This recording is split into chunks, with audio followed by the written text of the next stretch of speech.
Após 2 anos fora, Arthur finalmente deu as caras novamente em Dikaten. Porém, ele não foi o único a aparecer no continente. E o que estava por vir iria trazer muito caos e destruição. Fica comigo no vídeo que eu te conto. Fala galera, tudo bem com vocês? Aqui quem fala é o Luiz com mais um vídeo de The Beginning After the End para alegrar aí o seu dia. Então se você é fã da obra, já garante aquele likezão do fortalecimento, se inscreva no canal se você chegou aqui pela primeira vez e é claro, ative o sininho para não perder nenhum conteúdo novo. Bora para os relatos que tem muita coisa acontecendo. O nosso protagonista volta para o continente de Dikaten de uma forma triunfal, liquidando uma série de bestas de mana, inclusive uma besta de mana de rank S. Isso faz com que uma série de personagens, incluindo a Tessia, fiquem extremamente bolados com a quantidade de poder que o garoto tem agora, mostrando aí que os 2 anos de treino fizeram efeito. Logo na sua volta, o Arthur acaba sendo desafiado por um dos membros da equipe da Tessia, o Darvus, que acaba perdendo de forma humilhante e vergonhosa. E nesse meio tempo, nós temos a presença do Virion acompanhado de uma outra pessoa encapuzada que vai ali para poder trocar uma ideia com o Arthur a respeito de algo muito importante que estava acontecendo. Sendo assim, após o final do confronto, onde nós temos o Darvus humilhado, basicamente, o Virion chama a Tessia e o menino Arthur para, junto da figura encapuzada, trocarem uma ideia a respeito do que estava acontecendo. Um detalhe curioso é que depois do combate, o Darvus percebe que no seu corpo existem muitas marcas, como se fossem uma espécie de vermelhões. Mesmo que para os espectadores parecesse que o Arthur simplesmente estava desviando dos ataques do rapaz, na verdade, ele estava atacando a uma velocidade incrivelmente insana. Ataques tão potentes e precisos que meio que marcaram exatamente os pontos de fluxo de mana do corpo do Darvus e fizeram com que ele desmoronasse, porque o seu fluxo foi interrompido. A equipe da Tessia fica embasbacada com quem era aquele cara e qual o poder dele realmente. Porque você ter a aptidão de acertar os pontos de fluxo de mana é algo tão insano que, obviamente, aquele não era um cara normal. Mas voltando para a tenda, o Virion fica extremamente feliz de ver o Arthur. Felicidade essa que também é retribuída pelo garoto. O Arthur chega a perguntar como o Coroa sabia que ele já tinha retornado para Dikaten. E aí a figura encapuzada, que se mostra ser o Aldi, acaba confirmando que o Winston tinha relatado que o Arthur iria voltar basicamente perto daquela região. Apesar da gente ter um reencontro de anos de distância, fica no ar que existe algo muito sério a ser resolvido. Por isso não há muito tempo para poder festejar e nem curtir aí esse reencontro. E que era necessário que eles saíssem dali imediatamente e fossem para o Castelo do Conselho para poderem trocar essa ideia. A Tessia então, achando que ela estava incluída dentro desse grupo ao qual eles queriam conversar, meio que dá o primeiro passo em direção, como se fosse seguir eles, para ser interrompida pelo Virion dizendo que calma lá, você não. O Virion argumenta que é necessário que a Tessia continue fazendo o trabalho que ela está fazendo e que lidere sua equipe e acabe lidando com aquelas bestas de mana que estão na localidade. A garota fica murchinha e desanimada, até porque ela tinha acabado de reencontrar o Arthur e logo ele já ia ser separado dela e ela também não ia poder ir junto. Enfim, né? O amor dói. Mas ao mesmo tempo também, ela sente como se ela ainda não estivesse no nível de fazer parte de uma conversa de tamanha magnitude. É como se existisse ali uma barreira invisível, mas bem clara e evidente, de que ela ainda não estava no patamar da galera. E isso acaba se confirmando um pouco quando rola um pouco de uma bajulação do Virion e também do próprio Aldi, que acabam mencionando que o trabalho que ela está fazendo ali é muito importante e que também que o desenvolvimento dela está acontecendo gradualmente. Mas enfim, né? Estamos em guerra e o que o comandante manda é lei. Com isso, nossos 3 membros acabam indo em direção ao portal de teletransporte para que possam ir para o Castelo do Conselho e que possam ter uma reunião para colocar tudo em dia. Durante a caminhada até o teleporte, o Arthur dá uma olhada para o Stannard, que é um dos membros aí da equipe da Tessia, e pede para que eles cuidem dela durante o tempo que ele estiver fora. E, enfim, nós chegamos aí ao Castelo do Conselho. Castelo flutuante nosso aí, que tem tempinho que a gente não vê, mas já está de volta. E dentro do Castelo do Conselho, o Arthur tem uma grata surpresa. Primeiro, um susto. Porém, nesse intervalinho de tempo, até que se chegue aí o Castelo do Conselho, o Arthur pergunta para Sylvie o porquê dela não ter falado com a Tessia. E ela simplesmente responde que: papai, uma dama tem que ter seus segredos. Pois é, minha gente. O falar era literalmente falar, porque o Arthur acaba mencionando que durante esse tempo do treinamento, a Sylvie adquiriu a habilidade de falar, tal como os outros Azuras possuem. E além disso, ele menciona também que o treinamento dela com o Lord Yndrate foi muito focado no seu desenvolvimento e na sua resistência para que ela pudesse lidar com as próprias habilidades que o clã dos Azuras possui. Ele chega a mencionar também que essa era uma espécie de calcanhar de Aquiles dos Azuras.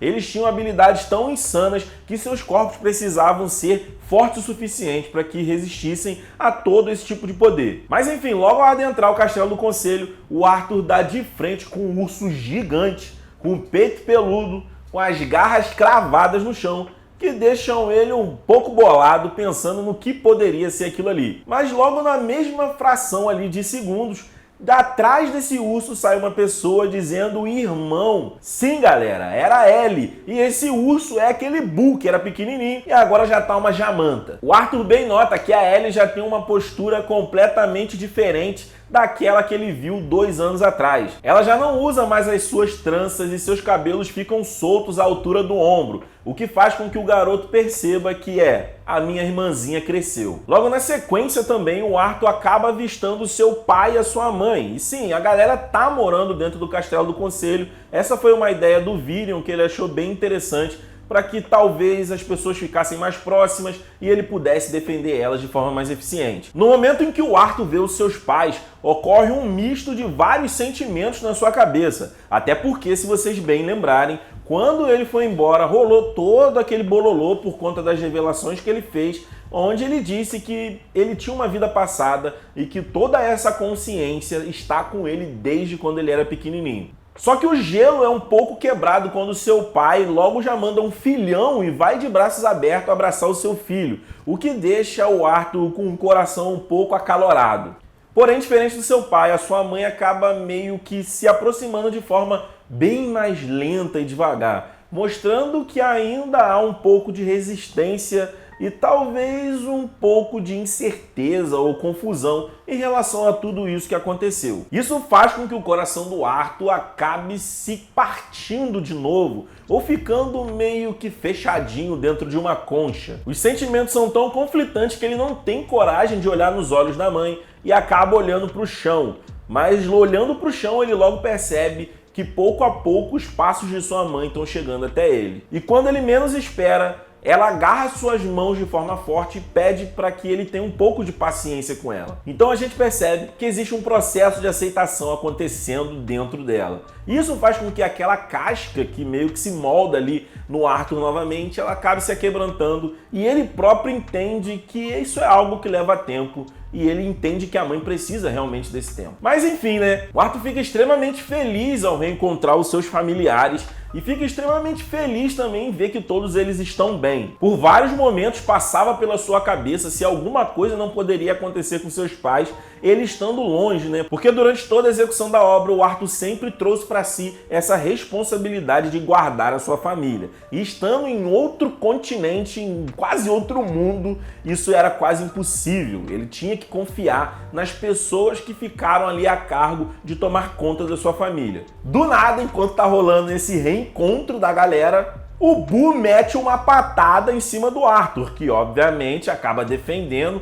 de forma bem singela, mas percebe que o ursinho tem potência na mão. A Ellie então menciona que o Boo ele é um pouquinho competitivo, e como ela mencionava para ele desde sempre, desde que ele era pequenininho, que o seu irmão era extremamente forte, o urso quis tirar a prova real ali sem nem pedir licença.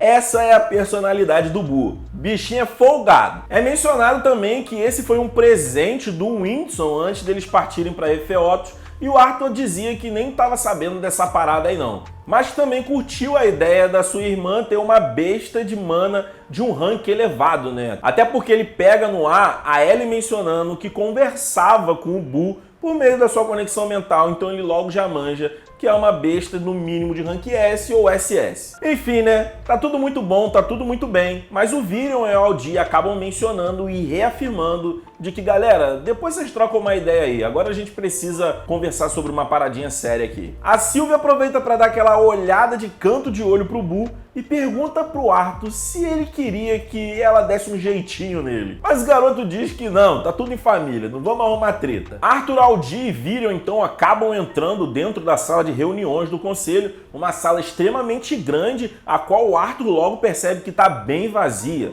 E ele até questiona por que somente eles estavam ali, tanto que ele esperava ver os outros reis, esperava ver as lanças e também a diretora Gutsky. Nisso, o Virion acaba mencionando que cada uma dessas pessoas estão tendo atribuições específicas em outros lugares ao longo aí do continente de Dikaten.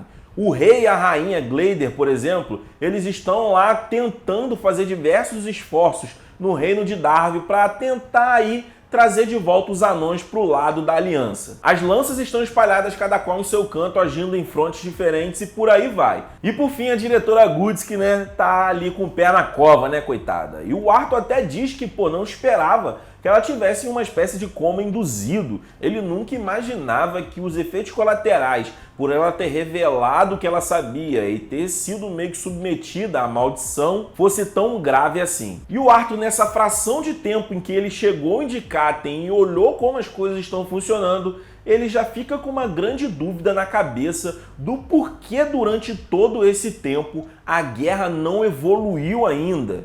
De acordo com o que ele viu, parecia que os alacrianos estavam bem devagares, estavam bem passivos, e que se os alacrianos fossem realmente tão poderosos conforme ele tinha ouvido falar, já era para essa guerra ter evoluído de uma forma muito mais intensa. Ele até expõe para o Virion e para o Aldi qual a sua percepção sobre o que está acontecendo, em que em tese os alacrianos estão utilizando bestas de mana de nível S e SS para que elas fossem meio que dominadas e influenciassem bestas menores para que fizessem aí um exército tanto de bestas como de magos alacrianos. É nesse momento então que, aproveitando esse gancho, o Virion pede para que o garoto sente e que ele não sinta-se culpado pelo que vai ser revelado agora. O Virion então relata que foi descoberto recentemente que os esforços dos alacrianos ali na Clareira das Feras é o menor dos problemas de Dikaten. Isso porque foi descoberto pelo Gideon tempos atrás aquele navio que já foi chegado à conclusão de que não era o de Cátios. Sim, os alacrianos descobriram e replicaram a tecnologia implicada no Dikaten.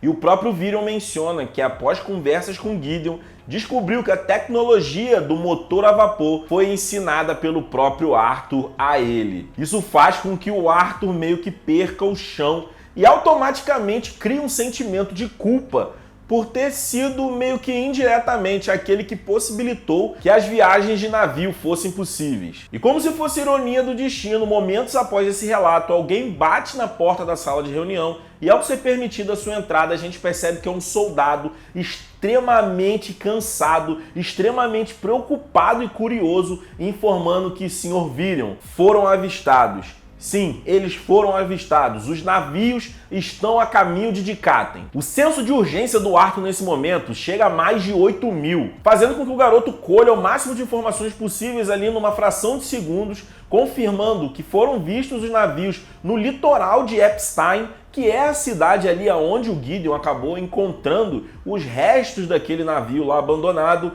E galera, parece que o bagulho é doido. O Arthur então ele nem chega a pensar, ele sai correndo da sala de reunião junto da Sylvie e vai diretamente ali na sala de teletransporte para ser barrado por 2 guardas que não vão liberar a passagem assim fácil não.